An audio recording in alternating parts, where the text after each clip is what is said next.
तुमच्या महाराज आम्ही महार बहु भुकेला झालो तुमच्या उष्ट्यासाठी आलो।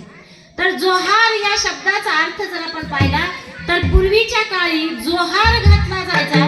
कारण आपण पाहतो महाराज म्हणतात की तुमच्या महाराज आम्ही महार, म्हणजे ज्या जातीला माणूस म्हणून जगण्याचा सुद्धा अधिकार नाही अशा अस्पृश्य जातीमध्ये महार जातीमध्ये संत चोखोबारायांचा जन्म झाला।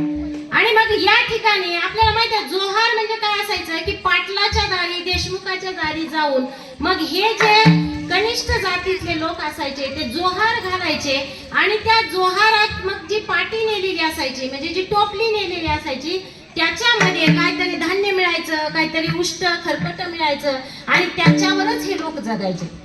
आणि संत चोखामेळा यांच्याकडे तर मेलेले ढोर ओढून नेण्याचं काम होतं त्या काळामध्ये।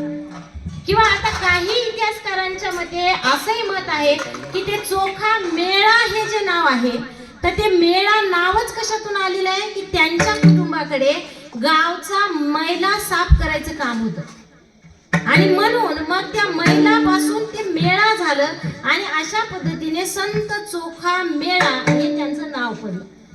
आणि एकंदरीत सांगायचं हे की त्या काळची परिस्थिती इतकी हलाखीची होती, हे जे लोक होते त्यांना माणूस म्हणून जगण्याचा सुद्धा अधिकार नाही।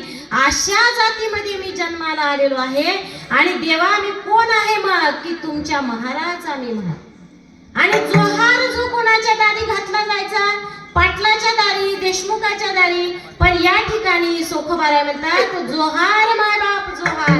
आणि हा जोहार कोणाच्या दारी घातलेला आहे? हा जोहार विठू पाटलाच्या दारी घातलेला आहे।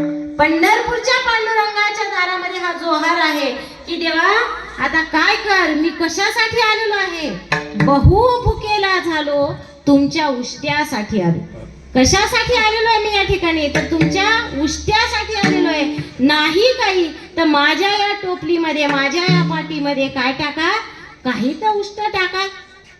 उष्ट का होत नाही पण ते माझ्या पाठीत मिळावं यासाठी मी काय केलेलं आता तुमच्या दारात जोहार घालतोय। आणि तो जोहार कोणाच्या दारामध्ये आहे?